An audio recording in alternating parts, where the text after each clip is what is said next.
So, welcome back sa atin dyan mga ka-diary. Welcome.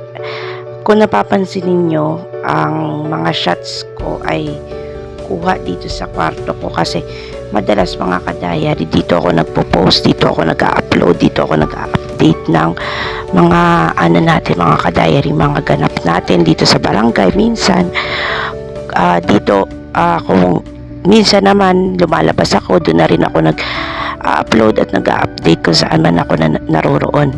Pero ngayon na tag-ulan, nag-iiwas din ako sa mga posibleng sakit tuwing tag-ulan, tulad ng leptospirosis, dengue, na yan mga ka-diary. Kaya pagka meron opportunity na about sa event ng barangay sa pagkontra o paglaban ng mga sakit na nakukuha sa tuwing tag-ulan, sumasama talaga ako. Kaya ngayon, ipapahagi ko sa inyo ang ginawa namin na pag-ani ng lamok, pag-ani ng kitikiti sa mga bahay-bahay. Yung kung hindi nyo pa napapanood yung larvae na in-upload ko dito mga ka-diary, ilalagay ko na lang sa comment section natin yung link mga ka-diary para mapanood ninyo. Paano nga ba namin ginagawa yon? Tuwing Wednesday kasi mga ka-diary, pumupunta kami sa mga bahay-bahay. Namimigay kami ng cup, isang cup, tapos meron na ngayon na binibigay yung health center sa amin, sa kanila pala, kasi volunteer lang ako ni Kapitan, ng parang gamot na para mabilis dapuan ito na lamok at sa lamok, tapos nilalagyan ito ng tubig mga ka-diary. Tapos nun, after 1 week, tuwing Lunes, kinukuha namin ito. Tulad ng nasa larawan na nakikita nyo ngayon mga ka-diary. Yan yung ginagawa namin. Pagkakuha namin sa bahay-bahay, sinasali namin ito sa plastic ng yelo para makita. Ibubuhol muna pala namin, tapos itataas namin yung plastic na yan para makita kung may kitikiti ba sa bahay na yun na kinuha na namin ng tubig na iyon mga ka-diary. Pagkatapos nun, pag nag-gather na namin lahat, kasi mga ka-diary, kung hindi nyo rin napapanood pa yung dengue video natin dito mga ka-diary, ilalagay ko rin yung link. Sinabi ko doon na 1 to 2 days mga isang araw lang o buong maghapon lang yan, maghahanap ng lugar yung babaeng lamok para mangitlog. Kalamitan yan, yung normally na pinangingitlogan ng lamok is yung mga tubig na hindi gumagalaw. Doon sila nag-uumpisa mangitlog. Pagtapos 3 to 5 days mga ka-diary is nag-uumpisa na magkaroon ng kitikiti, naturang lamok na yon, ay ang itlog ng lamok na iyon mga ka-diary. So kaya nga pagka kinukuha nila ng mga ali coordinator ng barangay namin is 1 week para makita ng husto kung may lamok ba sa bahay na pinag-iwanan ng cup na yon.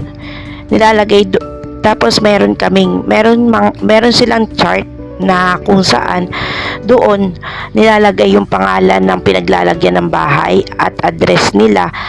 Tapos tuwing Lunes kinukuha ito. Pag nakuha na ito, kapag walang tao, binibilinan nila na ilagay lang sa labas ng bahay nila at sila na mismo ang kukuha. Pag nakuha nila, ganito na yon. Kapag walang tao doon na na magsasalin o magbubuhos doon sa naturang plastic na dala-dala ng mga ali coordinator na yan, is sila na mismo magsasalin, tulad na nasa picture na nakikita nyo ngayon mga ka-diary. Isasalin nila yung naturang tubig na yan na may lamang gamot. Siyempre, yung mga kung natapos, ibubuhol nila yan, tapos titignan namin kung may lamok. Kung may lamok naman mga ka-diary, lalagay namin is positive. Kung walang lamok mga ka-diary, lalagay namin negative sa papel na hawak-hawak ng mga ALI coordinator na tinatawag dito sa aming barangay. No, kapag mag-gather na namin lahat-lahat mga ka-diary, eto na ang mangyayari. May nilagay akong idadali na namin ito sa center para ipasuri, na kung saan doon may magki-claim. Normally, ang nagki-claim yan si Ate Myra.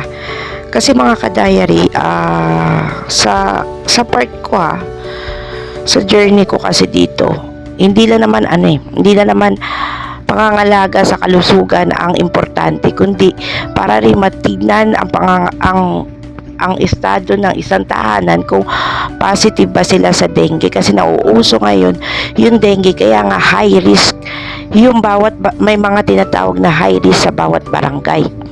Kaya nga lahat-lahat ng may mga binabaan ng DOH na may mga high risk sa dengue, ginagawa ang ganito. Comment na lang kayo kung sa barangay ninyo ginagawa din ba yung tinatawag na larvae mga ka-diary.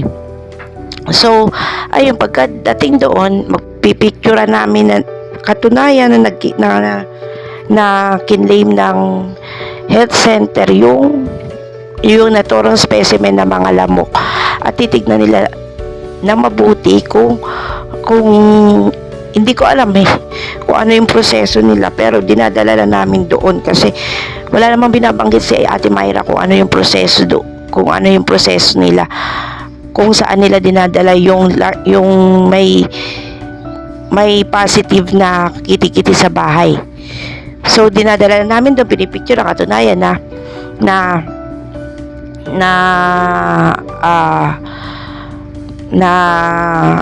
claim nila yung naturang specimen na yun. So ayun lang mga ka-diary ang aking video for today. Sana nagustuhan ninyo, sana na-educate uli kayo mga ka-diary. So please don't forget to like, share, and subscribe mga ka-diary. Maraming salamat.